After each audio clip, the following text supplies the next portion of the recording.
నవీన్ యాదవ్ ఎన్నిక చెల్లదు. కోడ్‌ను ఉల్లంఘించారు. స్వయంగా సీఎం వచ్చి హామీలు గుప్పించారు.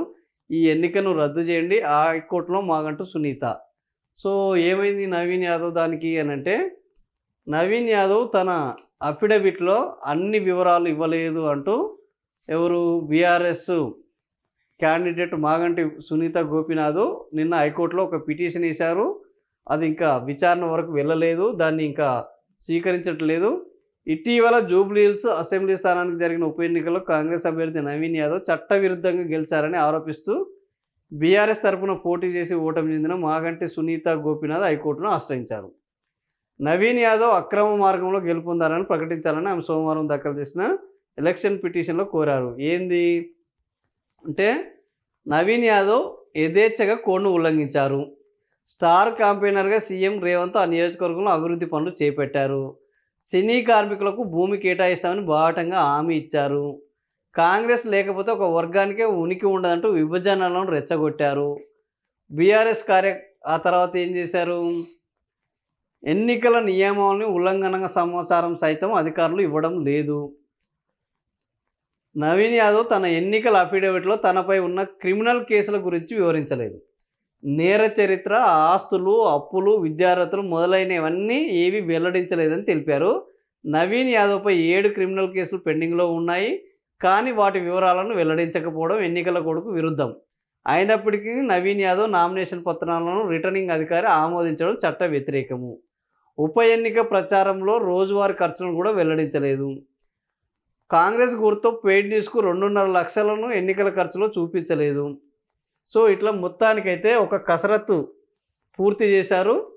పూర్తి చేసి ఎన్నికల ఖర్చు అధిగమించారు. తనపై ఉన్న క్రిమినల్ కేసులను వెల్లడించలేదు.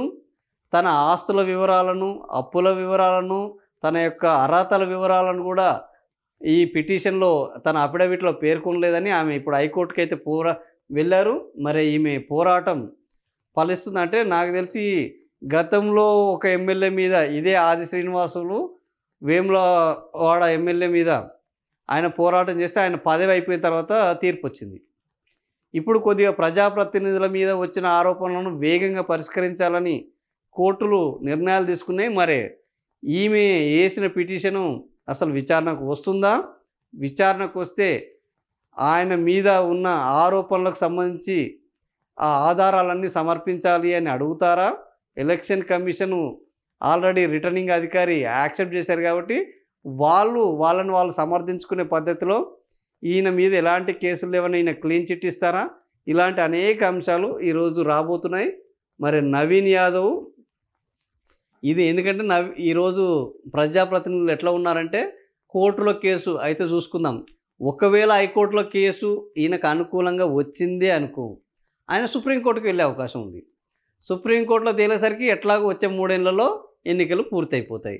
కాబట్టి నాకు తెలిసి ఈమె చేస్తున్న పోరాటం ఆమెకు సంతృప్తినివ్వడము, నవీన్ యాదవ్‌ను కొంత ఇబ్బంది పెట్టడం తప్ప, ఆయనను అనర్హత ఎమ్మెల్యేగా ఆయనను తీసేసి రేపు మళ్ళా ఆడ ఉప ఎన్నికలు వచ్చే పరిస్థితి అయితే లేనే లేదు.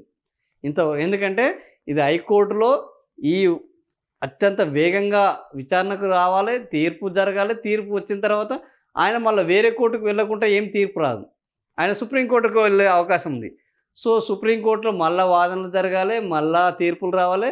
అప్పుడు అక్కడ కూడా ఓడిపోతే ఆయన మళ్ళీ అప్పీల్కి కూడా వెళ్ళేది ఉన్నది. సో, ఇట్లా అనేక ఒక దగ్గర కాకపోతే ఒక దగ్గర వెళ్ళుకుంటూ సమయాన్ని జాప్యం చేయొచ్చు. ఆ జాప్యంలో ఈ ఎన్నికల కాలాన్ని పూర్తి చేయొచ్చు. ఇప్పుడు ఆయనకు 5 ఏళ్ళు కూడా లేదు, కేవలం 3 ఏళ్ళే ఉన్నది. సో, నిన్ననే అధికారంలో శాసనసభలో మొదటి అడుగు పెట్టారు, మాట్లాడారు.